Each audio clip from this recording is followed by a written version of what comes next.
मुर्गी पालन से किसान भाई परिचित होंगे ही। जिस तरह से बाजार में मुर्गियों की मांग बढ़ रही है, ठीक उसी रफ्तार से मुर्गी पालन का व्यवसाय भी दिन दूनी और रात चौगनी के रफ्तार से बढ़ोतरी हो रही है।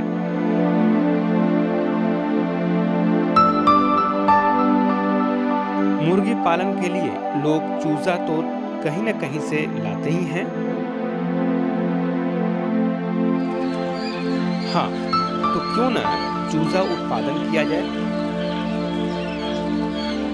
इससे दो फायदे होंगे। जैसे आप मुर्गी पालन भी कर सकते हैं और चूजा उत्पादन करके उसे एक लाभप्रद व्यवसाय भी बना सकते हैं। दरअसल चूजा दो तरह से उत्पादन किया जाता है, एक तो प्राकृतिक तरीके से और दूसरा अप्राकृतिक तरीके, जिसमें अंडे को एक मशीन में डालकर हेचर किया जाता है, जिसमें से चूजा प्राप्त किया जाता है और उसी घर को हैचरी कहा जाता है।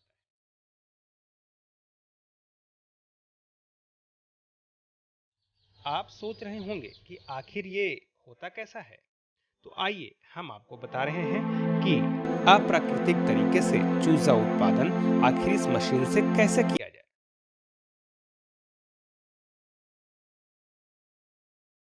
सबसे पहले मुर्गियों के अंडे को चुनकर एक जगह किया जाता है।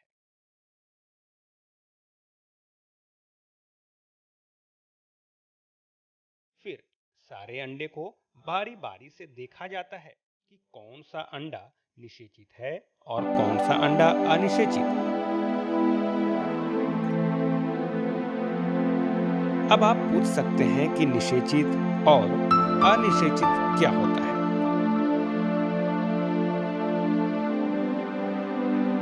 दरअसल निषेचित अंडे से चूजा उत्पादन होता है और अनिषेचित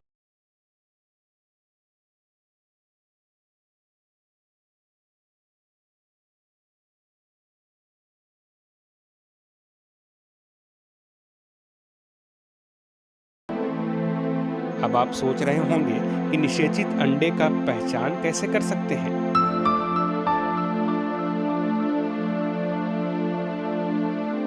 हम वो भी आपको बता रहे हैं। पहचान करने के लिए एक अंधेरे घर में अगर आप मोमबत्ती या बल्ब से अंडे को देखेंगे तो अंडे के अंदर कुछ धब्बा सा दिखेगा, तो वह निषेचित अंडा है। अगर बिल्कुल एक जैसा रंग दिखाई दे तो वह अनिषेचित अंडा है और इस विधि को कैंडलिंग कहते हैं। आइए विस्तार से जानते हैं अपने विशेषज्ञ से। हैचरी ये है कि इनक्यूबेशन होता है। इनक्यूबेशन मतलब वो हुआ कि जो कि अंडा से चिक्स यानी कि मुर्गी का बच्चा के निकालना जहाँ से निकालते हैं उसको हैचरी बोलते हैं, उस घर को हैचरी बोलते हैं। और इनक्यूबेशन होता है कि अंडा से निकालने से बच्चा जो निकलता है उसको इनक्यूबेशन बोलते हैं। और इनक्यूबेशन दो तरह का होता है, एक नेचुरल इनक्यूबेशन और एक दूसरा आर्टिफिशियल इनक्यूबेशन। नेचुरल इनक्यूबेशन उसको बोलते हैं कि जैसे मुर्गी जो अंडा देने के बाद उसको सेती है और उससे जो बच्चा निकलता है उसको नेचुरल इनक्यूबेशन कहते हैं। और आर्टिफिशियल इनक्यूबेशन वो हुआ कि जो कि हमने मशीन सेट किया और उसमें हमने अंडा डाला और उससे बच्चा जो निकलता है उसको हम लोग आर्टिफिशियल इनक्यूबेशन बोलते हैं। तो इसमें दोनों का अलग अलग सुविधा और लाभ और हानि है। जैसे नेचुरल इनक्यूबेशन में कि हम मतलब बृहद तौर पर उसमें इनक्यूबेट नहीं कर सकते हैं, बच्चा नहीं निकाल सकते हैं, वो छोटे पैमाने पर हम लोग कर सकते हैं, उसमें कोई खर्च नहीं है। और हैचरी में जो है आर्टिफिशियल इनक्यूबेशन में हम लोग बृहद तौर पे एक इंडस्ट्री के तौर पर भी उसको कर सकते हैं। तो जैसे हम लोग आर्टिफिशियल इनक्यूबेशन के बारे में हम लोग अभी विस्तृत तौर पे जानकारी लेंगे। तो जैसे ये हमारा आप देख रहे हैं कि ये बिहार वेटनरी कॉलेज का हैचरी हाउस है। इसमें हम लोग फ्रेश एग्स लाते हैं और उसको हम लोग रिसीव करते हैं। सबसे पहले उसको हम लोग कैंडलिंग करते हैं। कैंडलिंग वो होता है कि उसमें हम लोग देखते हैं कि कोई फर्टिलाइज एग्स और अनफर्टिलाइज एग्स, फर्टिलाइज एग्स वो होता है जिससे कि मतलब निषेचित एग्स होता है, उससे बच्चा मतलब चिक्स निकलता है, और अनफर्टिलाइज एग्स होता है कि जिससे कि चिक्स नहीं निकलता है। तो दोनों को हम लोग सेपरेट कर लेते हैं, और फर्टिलाइज्ड एग्स मोस्टली तौर पे ही हम लोग इनक्यूबेटर में डालते हैं। तो सबसे पहले प्रोसेस में हम लोग करते हैं कि फ्रेश एग्स ला करके हम लोग उसको कैंडलिंग करते हैं, उसके बाद उसको हम लोग क्लीनिंग करते हैं। क्लीनिंग करके 8 रोज़ 10 रोज़ तक स्टोर करते हैं एग्स को।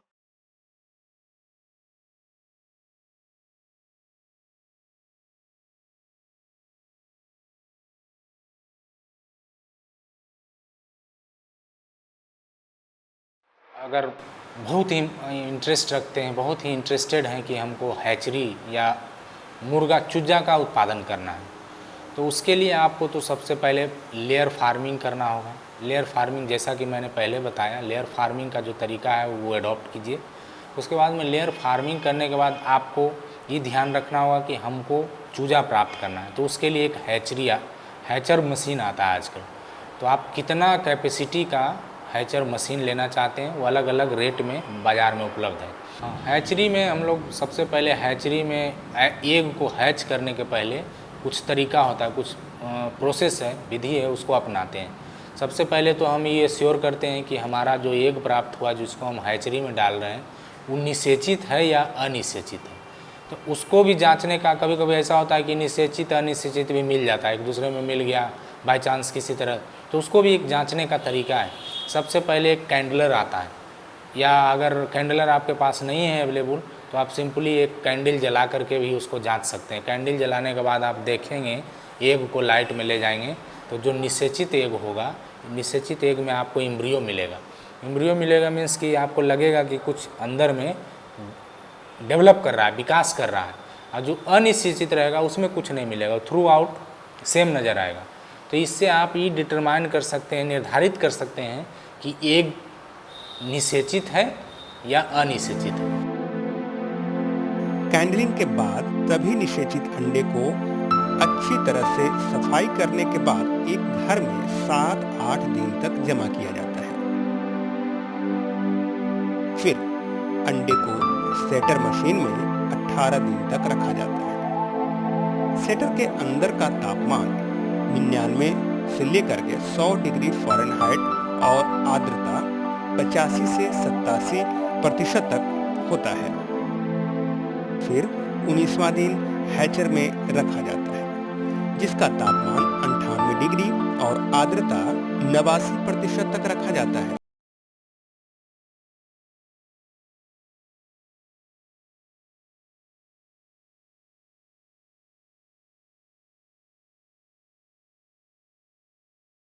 तो उस दिन हैचर में ही रहने दिया जाता है, क्योंकि चूजे अच्छी तरह से सूख जाएं।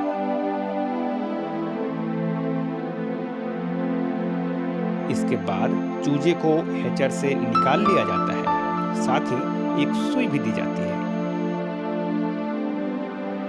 और उसके बाद एग्स को हम लोग 2 पार्ट में, जैसे इनक्यूबेटर है उसका 2 पार्ट है। जैसे मुर्गी का इनक्यूबेशन पीरियड जो होता है, जो इनक्यूबेशन पीरियड उसको बोलते हैं कि जो कि अंडा से बच्चा निकलने के पीरियड, मतलब जो उसको नॉर्मल टेम्परेचर और ह्यूमिडिटी देते हैं तो निकलने के पीरियड को इनक्यूबेशन पीरियड बोलते हैं। तो उसमें 2 पार्ट है, एक सेटर हम लोग बोलते हैं, दूसरा हैचर बोलते हैं। तो सेटर में हम लोग अंडा को 18 दिन तक रखते हैं, और 18 दिन के बाद 19वां दिन उसको ट्रांसफ़र कर देते हैं हैचर में, जिससे कि वहाँ बच्चा मतलब चिक्स निकलता है। इसमें जैसे सेटर का एक अलग टेम्परेचर और ह्यूमिडिटी होता है। जैसे सेटर का ह्यूमिडिटी 85 to 87 के अप्रॉक्स रहता है, और इसका टेम्परेचर 99.5 डिग्री फ़ारेनहाइट रहता है। 18 दिन के बाद हम लोग बढ़िया तौर पर कैंडलिंग कर पाते हैं, जिसमें कि उसमें ये सेपरेट तौर पे पता चल जाता है, कि अच्छी तरह से पता चल जाता है कि फर्टाइल एग्स है और अनफर्टाइल एग्स है। तो हम लोग जब हैचर में, सेटर्स हैचर में डालते हैं तो फर्टाइल एग्स को ही हैचर में डालते हैं, और अनफर्टाइल एग्स को उसमें सेपरेट कर देते हैं। और उसके बाद 3 दिन के बाद उससे चिक्स निकलता है, और चिक्स निकलने के बाद उसको 24 आवर के लिए उसको सूखने के लिए छोड़ देते हैं हैचर में, जिससे कि वो फ्रेश हो जाता है चिक्स। और उसके बाद उसको जब निकालते हैं तो उसमें 0 डे पर एक मेरेक्स डिजीज़ वैक्सीन होता है, वो डाल देते हैं। उसके बाद वहाँ जहाँ सप्लाई करना होता है वहाँ भेजते हैं, या उसको अगर कहीं पालना होता है तो उसमें पालते हैं। और इसमें जैसे कि हमने अभी बताया कि सेटर का जो ये टोटली जो है सेटर और हेचर टोटली ऑटोमेटिक मशीन है, ऑटोमेटिक मशीन है, सब कुछ ऑटोमेटिक कंट्रोल्ड है इसमें। और इसमें जैसा कि हमने बताया कि इसमें टेम्परेचर 99.5 डिग्री फ़ारेनहाइट होता है और ह्यूमिडिटी 85 to 87% होता है।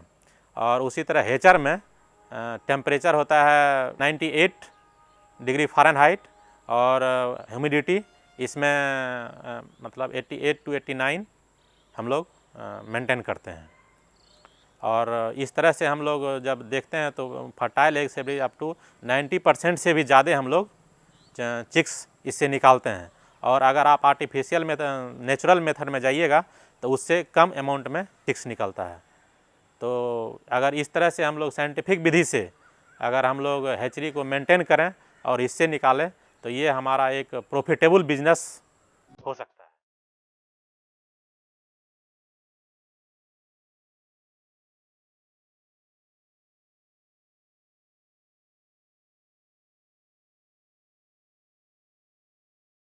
निषेचित एग को हम क्या करते हैं, हैचर में फिक्स करते हैं। हैचर में डालने को आजकल 2 तरह का हैचरी भी आता है, मशीन जो आता है 2 तरह का इनक्यूबेटर कहते हैं उसको। उसमें 2 तरह का आता है, एक होता है मैनुअल, एक ऑटोमेटिक होता है। तो मैनुअल में आपको प्रत्येक 24 आवर में 24 घंटा में एग को रोटेट करना होगा ताकि यूनिफॉर्म मतलब सब तरफ से उसको इंक्यूबेशन का मौका मिले। ऐसे कभी कभी होता है कि एक तरफ एग रखा रह गया, ऊपर का पार्ट इंक्यूबेट हुआ, नीचे वाला ऐसे ही छूट गया, तो उसको रोटेट करना होता है प्रत्येक 24 आवर में। इस तरह से आप इसमें होता है मैनुअल में। एक होता है ऑटोमेटिक। तो ऑटोमेटिक में आपको कुछ नहीं करना है, एक बार एग सेट कर दीजिए। एक अंडा सेट करने के बाद आपको कुछ नहीं करना है, मशीन सब कुछ कर लेगा। और उसको जब टाइम पूरा होगा तो एग को हैच करेगा, हैच करने के बाद आपको चूजा प्राप्त होगा।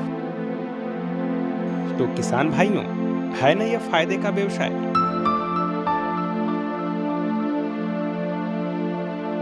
अगर आप इस तरीके से चूजा उत्पादन करें तो निश्चित ही